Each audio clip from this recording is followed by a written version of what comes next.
We are under attack. We are under attack now. I need immediate assistance. I have already injured on board. 4 na Pilipinong seafarers ang namatay sa pag-atake ng Houthi rebels. Habang dumadaan nga sa Red Sea ang bulk carrier na Eternity Sea, inatake ng teroristang grupo na Houthi ang barko. 22 ang total crew ng nasabing barko at 21 dyan ay purong mga Pilipino.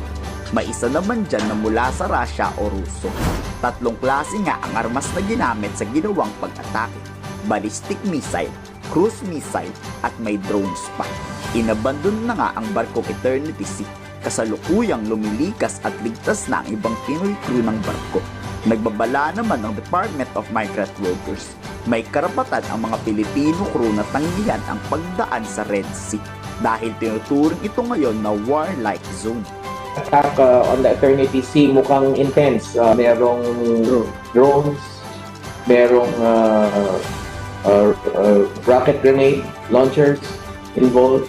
So, meron tayong minamatsagan na intensified attacks, and so we will get the necessary signal from the security political side here in government, which essentially DFA and DND. The ship was not as lucky, damaged yung ship and was abandoned, and now the crew are headed home. Hindi lang yan ang inatake ng Houthi. May inakyat din silang barko mula naman sa MV Magic Sea. Puro Pinoy seafarers din ang crew ng barko na yan. Pero bago nga maakyat ang mga rebeldeng grupo, na-warningan agad ang mga Pilipinong sakay nito. Agad-agad niyang nilisan o iniwan ang naturang barko. May video namang inilabas ang Houthi na pinasabog muna nila ito saka inakyat. Kalaunan ay sunod-sunod na nga ang pagsabog na nangyari hanggang sa lumubog na ang barkong MV Magic Seas. Ang dahilan naman ng pag-ataking ginawa nila ay galing daw kasi sa Israel ang barko. Mabuti naman at ligtas ang mga Pinoy crew ng naturang barko. The Magic Seas and the MV Eternity Sea will definitely be prohibited from boarding Filipino seafarers.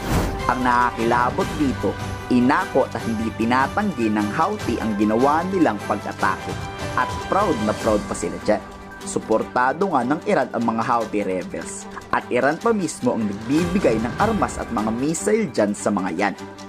البحرية والقوة الصاروخية وسلاح الجو المسير في القوات المسلحة اليمنية سفينة ماجيك سيز التابعة لشركة انتهكت حظر الدخول إلى موانئ فلسطين المحتلة، وذلك بزورقين مسيرين و5 صواريخ باليستية ومجنحة و3 طائرات مسيرة.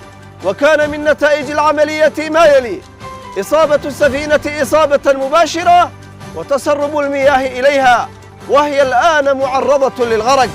سماح قواتنا للطاقم بمغادرة السفينة بسلام. Nakakatakot, diba? Tapos may mga ilang Pilipinong sumusuporta sa Iran. Tapos tinitira na pala ang inyong mga kababayan. Kayo, suportahan nyo rin ba ang Iran? O dapat lang sa kanilang atakihin ulit? Ikomento sa baba ng sa loob.